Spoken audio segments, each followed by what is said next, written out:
এতিয়া ইণ্ডিয়াত অকণমান ডিষ্টাৰ্বেঞ্চ হ'ব, উপায় নাই। এইটো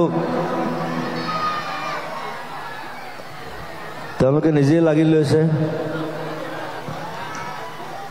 আমিতো এৰি নিদিওঁ।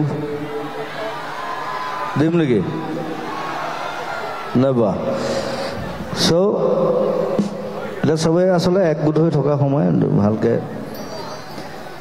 আৰু বাকী আমাৰ যিসকল জোৱান যুদ্ধ কৰি আছে এতিয়া, তেওঁলোকলৈ শ্ৰদ্ধা জনাইছোঁ। যিসকল মৰি গ'ল তেওঁলোকলৈ শ্ৰদ্ধা জনাইছোঁ। আৰু বেহেলগামত যিসকল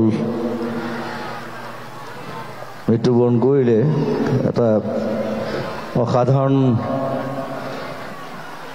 বৰিং ঘটনা আচলতে।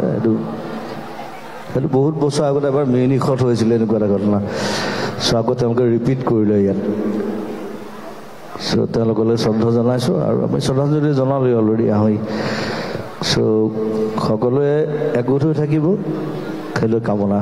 অসমৰ ৰাইজ, জয় অসম, জয় হিন্দ।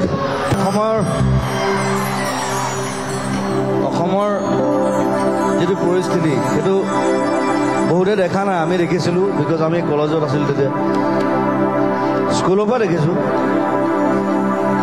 চ' এতিয়া আকৌ দেশৰ বেলেগ বেলেগ পৰিস্থিতি। এতিয়া ইণ্ডিয়াত অকণমান ডিষ্টাৰ্বেঞ্চ হ'ব, উপায় নাই। এইটো তেওঁলোকে নিজেই লাগি লৈছে, আমিতো এৰি নিদিওঁ। দিম নেকি? নাইবা। চ' এতিয়া চবেই আচলতে একগোট হৈ থকা সময় ভালকৈ। আৰু বাকী আমাৰ যিসকল জোৱান যুদ্ধ কৰি আছে এতিয়া, তেওঁলোকলৈ শ্ৰদ্ধা জনাইছোঁ। যিসকল মৰি গ'ল তেওঁলোকলৈ শ্ৰদ্ধা জনাইছোঁ। আৰু বেহেলগামত যিসকল মৃত্যুবৰণ কৰিলে, এটা অসাধাৰণ বৰিং ঘটনা আচলতে। সেইটো বহুত বছৰ আগত এবাৰ মিউনিখত হৈছিলে এনেকুৱা এটা ঘটনা। চ' আকৌ তেওঁলোকে ৰিপিট কৰিলে ইয়াত। চ' তেওঁলোকলৈ শ্ৰদ্ধা জনাইছোঁ। আৰু আমি শ্ৰদ্ধাঞ্জলি জনালোঁ অলৰেডি আহোঁ। চ' সকলোৱে একগোট হৈ থাকিব, সেইলৈ কামনা।